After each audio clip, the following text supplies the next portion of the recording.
I am an American. I'm an American. I am an American. I'm an American. I am an American. I am an American. I am an American. We as Americans pride ourselves on being an all-inclusive nation.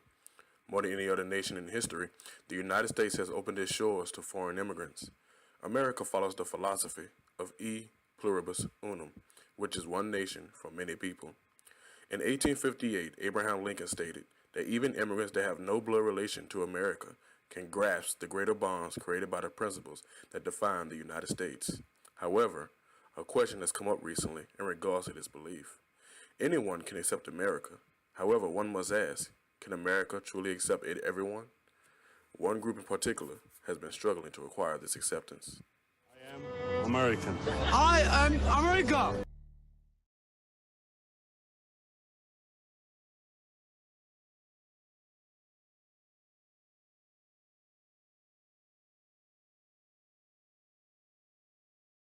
Not appear that there's any kind of an effort up there yet. Now remember, oh my God.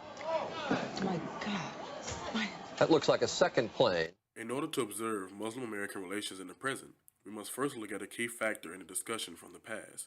September 11, 2001 will become a date forever etched into American history.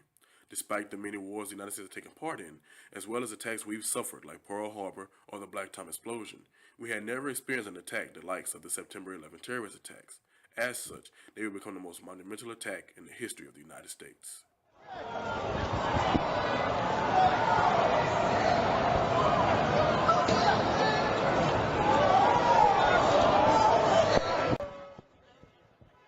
This was the first time Americans had truly felt vulnerable. It instilled into the hearts of Americans emotions, feelings, and patterns of thought that will persist for a long time. The hearts of Americans will become infused with fear, dread, sadness, sorrow, panic, paranoia, and most of all, anger.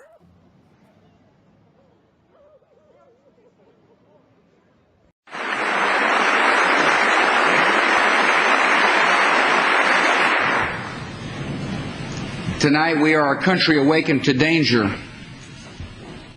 The terrorist attacks resulted in a nationwide uproar. The people wanted answers, and on September 20, 2001, President George W. Bush addressed the nation in regards to the terrorist attacks. It was here that he described his intended responses and made one thing very clear. Justice will be done.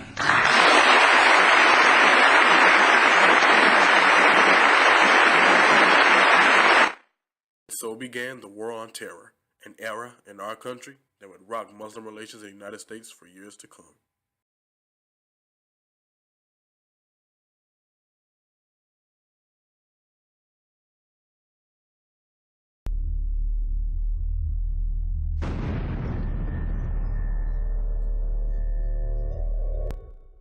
When the time for war had come, many parents sent their sons and daughters to fight in the war in Iraq.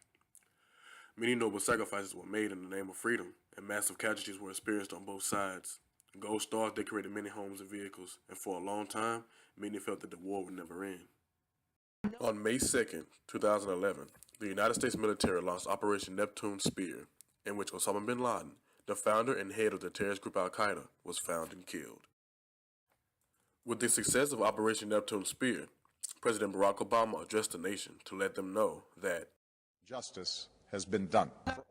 These powerful words echoed throughout the nation as many Americans rejoiced, as many thought that the war in Iraq was finally over.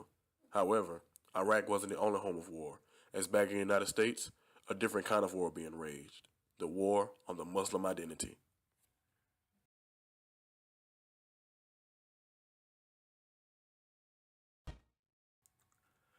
The war in Iraq was, and continues to be, a major media topic infused with pro-war propaganda. Almost around the clock, many prominent news stations were discussing the war, with an overwhelmingly high amount of pro-war media coverage. A report by the University of Maryland found that in the lead-up to the Iraq War, pro-war news stations took up approximately 70% of the Iraq War media services. This pro-war news coverage soon began to condemn the Islamic State, and as a result, the Arabic and Muslim communities began to be seen as the enemy. I think that's understating it. I mean, they have been fighting us since the days of Benjamin Franklin, David. This is bigger than oil. This is bigger than everything else. They want to kill us. They're not going to stop until everybody in this country Use your favorite is word. a Muslim or is ruled by Muslims, no matter how nice we are. And they're radicalizing their younger and say younger and caliphate. younger. The way you like to say They it. want a caliphate. They want the caliphate. Yes. You see, the media began to paint our enemies as not just the radical terrorist groups who committed the acts on 9/11, but also all who accepted Islam as their faith, or were from the Middle East where Islam is the dominant religion. They told stories of the scary Muslims who want only to destroy all things democratic and take away our freedoms. This propaganda resulted in Arabic and Muslim individuals becoming the targets of much discrimination.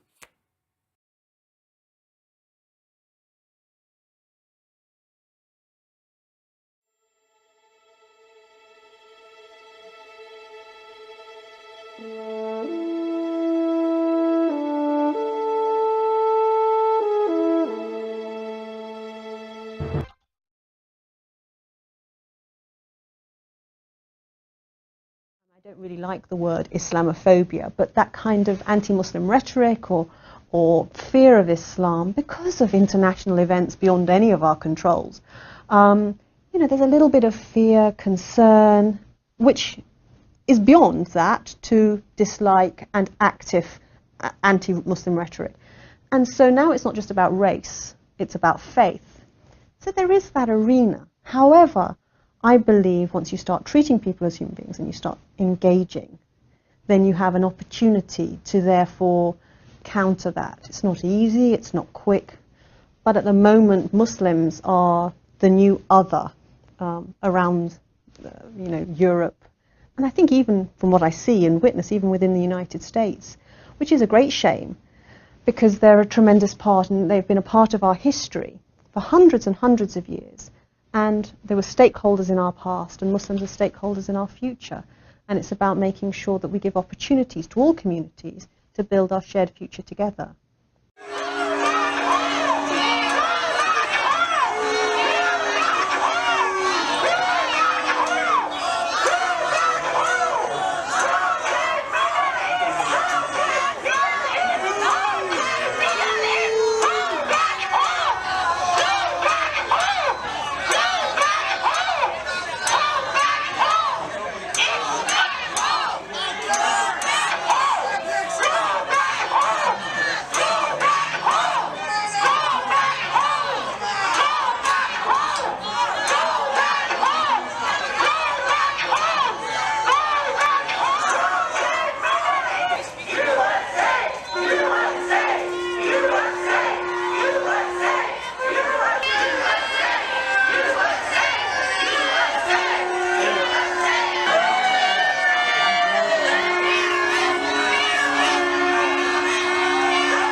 Let me tell you what's going on over there right now.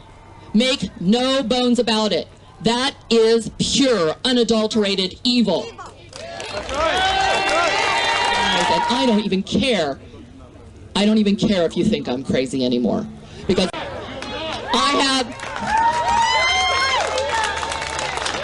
have a beautiful daughter. I have a wonderful 19-year-old son who's a United States Marine. As a matter of fact, I know quite a few Marines who will be very happy to help these terrorists to an early meeting in paradise.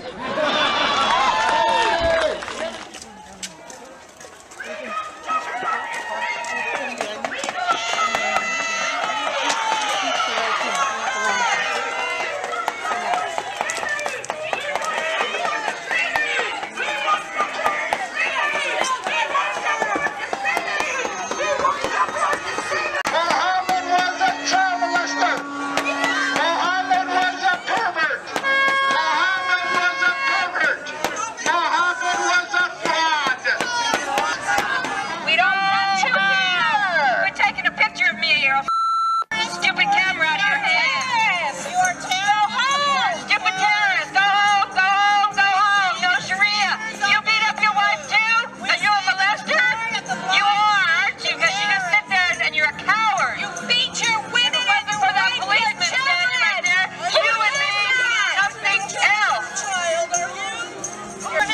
I'm going to say this too.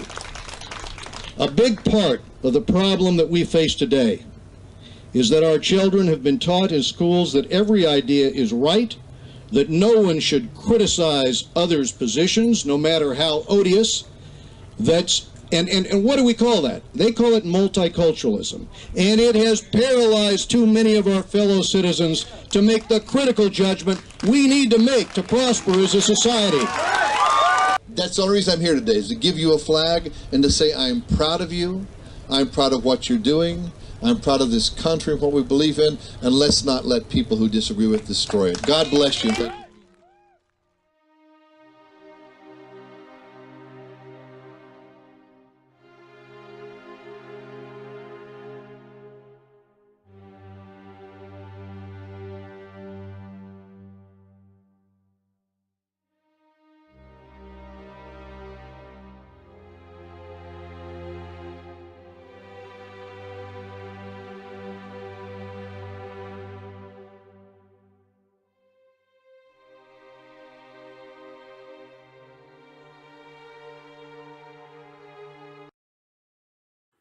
Since 9/11, Muslims have suffered from deportation, interrogation, invasion of privacy, surveillance, random searches, acts of violence, hate crimes, and many other forms of discrimination, most of which violate their constitutional rights.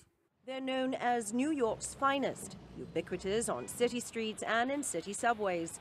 But for Muslim American communities in the New York and New Jersey area, it's law enforcement they cannot see that has kept them on guard and on the defensive. I start seeing them, different cars, sometimes in a four-door car, sometimes in a truck. Sometimes my friends, they come to visit me here in the pizzeria, they talk to me, we shake hands, I give somebody a hug, they leave, they get pulled over right outside by undercover. Not by police, by undercover. Undercover agents, informants, and surveillance cameras, part of the NYPD spying programs that have just been deemed legal by a federal judge in New Jersey. Last week, Judge William Martini dismissed a civil case filed in 2012 against the NYPD, alleging its surveillance programs were unconstitutional and discriminatory because they focused on race and religion. In his ruling, the judge wrote that it was legal because, quote, the police could not have monitored New Jersey for Muslim terrorist activities without monitoring the Muslim community itself, and that the motive for the program was not solely to discriminate against Muslims, but rather to find Muslim terrorists hiding among ordinary, law-abiding Muslims. The Center for Constitutional Rights is one of the parties that filed the civil case on behalf of members of the Muslim American community. It criticized Friday's ruling and is appealing the decision. I think our clients and many Muslim Americans have feared after 9/11 that they don't have recourse to the same constitutional rights and protections that other Americans do.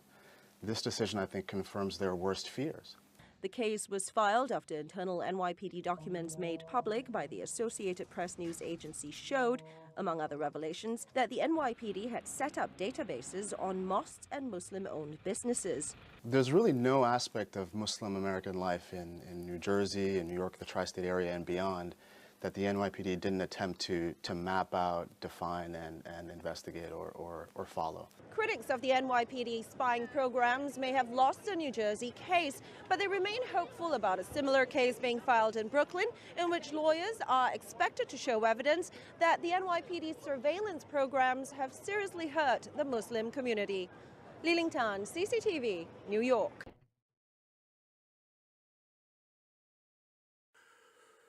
Not only were Muslim Americans being institutionally discriminated against, they were also the target of multiple hate crimes. The FBI reported a 1,700% increase of hate crimes against Muslim Americans between 2000 and 2001 alone. One murder of note was the murder of Babir Singh Sodhi. On September 15, 2001, Sodhi was murdered by a man named Frank Silver Rogue. Rogue, after reportedly stating that he was going out to shoot some towel heads in retaliation for 9/11, brutally murdered Sodhi in front of his gas station. In actuality, Sodhi wasn't a Muslim. He was a member of the Sikh religion. However, Rogue mistook him for an Arab because of the clothes that he wore, his turban, and his beard. Rogue didn't stop here, however, as he continued his hateful endeavors by shooting at a Lebanese-American store clerk and a local Afghan family who had recently purchased his past residence.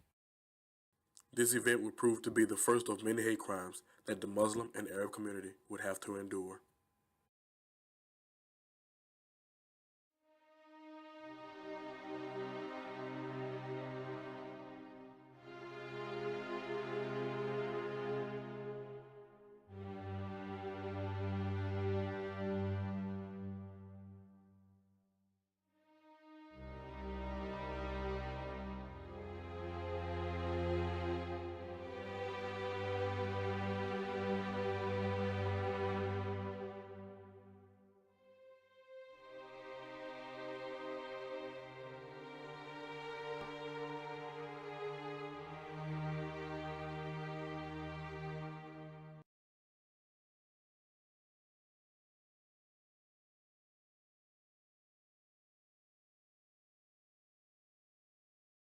Despite what the media and many politicians would like you to believe, very few Muslims are actually terrorists.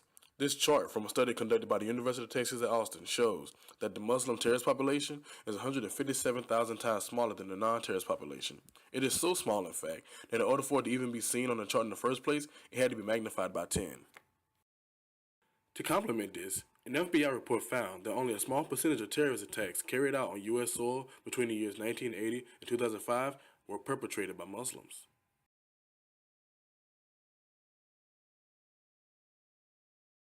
Many people condemn Islam because it refers to itself as a religion of peace, yet has a sector of radical extremists who commit atrociously violent acts. However, people tend to forget that other religious terrorist groups like the KKK, Army of God, and the Phineas priesthood have all committed atrocious acts in the name of their religion. However, we do not project their actions onto their religion or the people that follow said religion. Take, for example, Eric Rudolph. Rudolph was a highly devoted Christian who strongly opposed gays and abortion. As a result of this opposition, he committed a string of anti-abortion and anti-gay bombings between 1996 and 1998. His reasoning for his acts was because he considered it essential to resist by force the concerted effort to legitimize the practice of homosexuality in order to protect the integrity of American society and the very existence of our culture, whose foundation is the family hearth. Surely these actions are seen as terroristic in nature. Terrorists, under this definition, is an abortion clinic bomber a terrorist under this definition? Governor? There's no question that Bill Ayers, via his own admittance, was one who sought to destroy our U.S. Capitol and our Pentagon. That is a domestic terrorist. There's no question there. Now, others who would want to engage in harming innocent Americans or facilities that it would be unacceptable to. I don't know if you're going to use the word terrorist there, but it's unacceptable, and it would not be condoned, of course, on our watch. Despite the many excuses made towards the contrary, Rudolph committing obviously terroristic attacks to further his own Christian goals is the very definition of terrorism. But why don't Americans see it as such? Why is it that we see the bombing of the Boston Marathon as an act of Islamic terrorism, but the bombings of gay bars and abortion clinics aren't acts of Christian terrorism, despite the fact that they were committed by a Christian for religious reasons? Why is it that when Alton Nolan, a Muslim, beheaded his co-worker, this is seen as a reflection of Islam, but when Isaiah Marine, a Christian man, beheads an infidel for the practicing of witchcraft, it isn't seen as a reflection of Christianity? The media and police even go as far as to say that the Marine case had absolutely no religious implications, despite his brother's own admittance that Marine's actions were fueled by his religious ties, stating that he is in fact a religious zealot. Why is it that when Hussein Abdullah, a Muslim, celebrates his touchdown with a prayer, he's penalized for it, but Tim Tebow, who is known for doing the exact same thing, is idolized for it? What can be the reason for such bias? Why do we put such a strong stigma on actions committed by Muslims that don't translate to non-Muslims who commit similar actions? It's because we don't see them as one of us. Years of anti-Muslim propaganda and hate has led us to not see them as American. The term terrorist has become virtually synonymous with Muslims, and with the current rise of ISIS, if we don't stop and move past this anti-Muslim rhetoric, things won't be changing anytime soon.